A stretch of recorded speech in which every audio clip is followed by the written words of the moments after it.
Hello বন্ধুরা, আজকে একটা নতুন ভিডিও নিয়ে এসেছি। এটা হচ্ছে ফুড এসআই 2014 এর যে আমি সিরিজ বার করছি, যে ইয়ার পেপারের যে অ্যানালিসিস, সেটারই সেকেন্ড ভিডিও।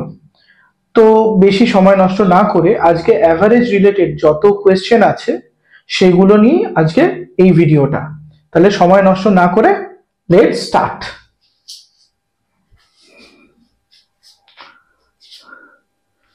আজকে প্রথম কোয়েশ্চেনটা বলছে যে a equal to 2p, b equal to a plus 3, c equal to b plus 3 হলে a, b এবং c এর গড় হলো a p plus 3, b 2p plus 1, 2p plus 1, c 2p plus 3, d 3p plus 6। তার মানে আমাকে a, b R c এর যে ভ্যালু সেটাকে p এর টার্মে করতে হবে। আমি আগে বেসিক কিভাবে হবে সেটা আমরা দেখে নিই। a ইকুয়াল টু বলছে 2p, তাহলে b ইকুয়াল টু কি হবে, এর ভ্যালু কি a প্লাস 3 বলেছে, তাহলে এর ভ্যালু কি 2p প্লাস 3। c এর ভ্যালু কি হবে, b প্লাস 3 বলেছে, b মানে 2p প্লাস 3, তাহলে 2p প্লাস 3 প্লাস 3। তাহলে এদের অ্যাভারেজ যদি আমি করি তাহলে a plus b plus c divided by 3। তাহলে এদের ভ্যালুটা পুট করে দিই, 2p plus 2p plus 3, 2p plus 6 divided by 3। তাহলে 2p plus 2p plus 2p 6p, 3 আর 6 9 ডিভাইডেড বাই 3। তাহলে এটা কি হলো, এটা যদি করি তাহলে এখানে আসছে 2p প্লাস 3, কারণ 3 এ যাবে এখানে, 6 এ যাবে 2 আর 9 এ যাবে 3। এটাই হয়ে গেল আমাদের আনসার, অপশন সি। এবার এটা আমরা কি করলাম, এটা আমরা মুখে মুখে করব, ঠিক আছে। এটা আমরা বেসিক ভাবে করলাম, খাতায় পেনে করলাম। যদি আমি ভুলে যাই বা করি তো বেসিকটা সবসময় আমাদেরকে মাথায় রাখতে হবে। এবার আমি মুখে মুখে করব, তোমরা আমার সাথে সাথে বলো এর ভ্যালু কি 2p, b এর ভ্যালু কি 2p প্লাস 3, কারণ b এর ভ্যালু a 2p প্লাস 3, আর c এর ভ্যালু কি 2p plus 3 plus 3 2p plus 6। আমার সাথে বলো, তাহলে কি হলো 2p plus 2p plus 3 plus 2p plus 6। এর টোটালটা যোগ করে কত হচ্ছে 6p প্লাস 9 ডিভাইডেড বাই 3 হলে কি হচ্ছে 6p থেকে 2p আসছে আর 9 এ যাচ্ছে 3, তাহলে 2p plus 3 is the right answer. এইভাবে অঙ্কটা তাহলে মুখে মুখে তোমরা করতে পারবে। এবার একটু প্র্যাকটিস করে নাও। এর জায়গায় আমি একটু নাম্বার চেঞ্জ করে দিচ্ছি, দেখে নাও। 2p এর জায়গায় আমি দিলাম 4p, b এর জায়গায় দিলাম b একটু আমি টাফ করে দিচ্ছি, 2a করে দিলাম, 2a প্লাস 6 করে দিলাম, আর এর জায়গায় করে দিলাম শুধু 3 করে দিলাম। এবার দেখো অঙ্কটা কিভাবে আসছে, এই অঙ্কটা পারা যাচ্ছে কিনা দেখো, এবং এর আনসার কি আসছে সেটা কমেন্ট বক্সে জানাও। তাহলে নেক্সট পরের কোয়েশ্চেনে আসছি, কোয়েশ্চেন নাম্বার 2। দুই অঙ্কের ক্ষুদ্রতম ও বৃহত্তম মৌলিক সংখ্যার গড় হলো। তাহলে ক্ষুদ্রতম সংখ্যা কোনটা আগে আমরা চিনি, ক্ষুদ্রতম সংখ্যা হচ্ছে কত 10, আর বৃহত্তম সংখ্যা 99। তাহলে মৌলিক সংখ্যা, তাহলে ক্ষুদ্রতম মৌলিক সংখ্যা কোনটি হচ্ছে, পরিষ্কার আমরা জানি 11। আর বৃহত্তম মৌলিক সংখ্যা কোনটা হচ্ছে, এটা তোমরা নিশ্চয়ই জানো 97। তাহলে এদের গড় 97 plus 11 divided by 2, 108 divided by 2, তাহলে কেটে কুটে হচ্ছে কত 54। তাহলে option A is the right answer.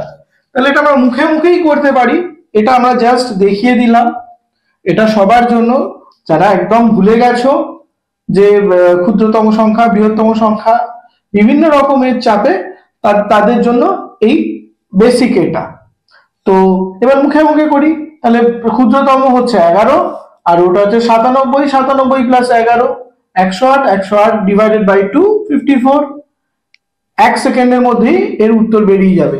তাহলে এরপর আসছি আমরা নেক্সট অঙ্কে, ঠিক আছে? কারণ এখানে আর আমার কিছু বলার নেই, তোমরা যদি পারো ক্ষুদ্রতম 3 অঙ্কের সংখ্যা আর 3 অঙ্কের ক্ষুদ্রতম মৌলিক সংখ্যা আর 3 অঙ্কের বৃহত্তম মৌলিক সংখ্যার গড়টা পারলে বার করে কমেন্ট বক্সে জানাও।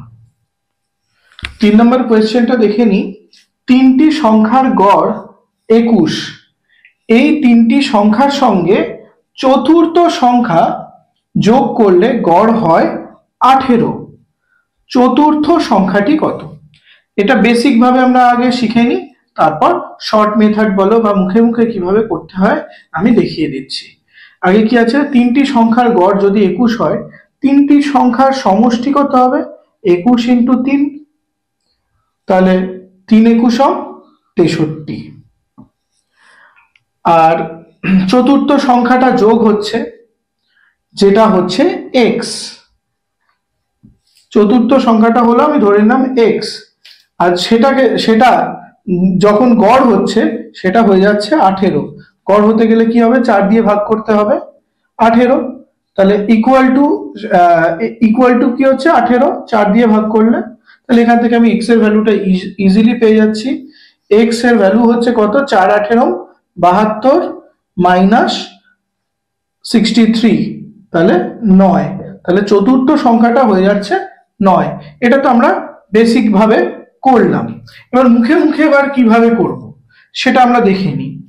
দেখো, 3টি সংখ্যার গড় বলে দিয়েছে 21।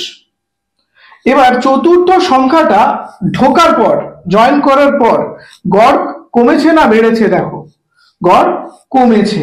কত কমেছে? 3 কমেছে। তার মানে কি, এ ছোট সংখ্যা, যে ইকুইলিব্রিয়ামটা ছিল, ইকুইলিব্রিয়ামটা গঠন করার পর এসেছিল 21, তারপর যে নতুন সংখ্যাটা ঢোকার পর ইকুইলিব্রিয়ামটা কমে গেল, কমে কোথায় এলো? 18 এলো। তার মানে কি, এ অ্যাকচুয়ালি গড় হতে গেলে নিচ্ছে, তার মানে কি সংখ্যাটা অনেকটা ছোট আছে। তাহলে এর থেকে কত যাচ্ছে, মানে বড় সংখ্যাগুলোর থেকে কত যাচ্ছে? প্রত্যেকের ক্ষেত্রে 3 যাচ্ছে, ইনক্লুডিং সেই সংখ্যাটা। তাহলে 21 থেকে কত দিচ্ছে? 3 দিচ্ছে। তাহলে হলো কত? 18। 18 থেকে আবার 3 দিচ্ছে, তাহলে হয়ে গেল 15। 15 থেকে আবার 3 দিচ্ছে, হয়ে গেল 12। আবার 12 থেকে 3 কেন? সেই সংখ্যাটার জন্য, ইকুয়াল টু 9। তাহলে এই হচ্ছে উত্তর। তাহলে যখন আমি করব সোজাভাবে কিভাবে করব?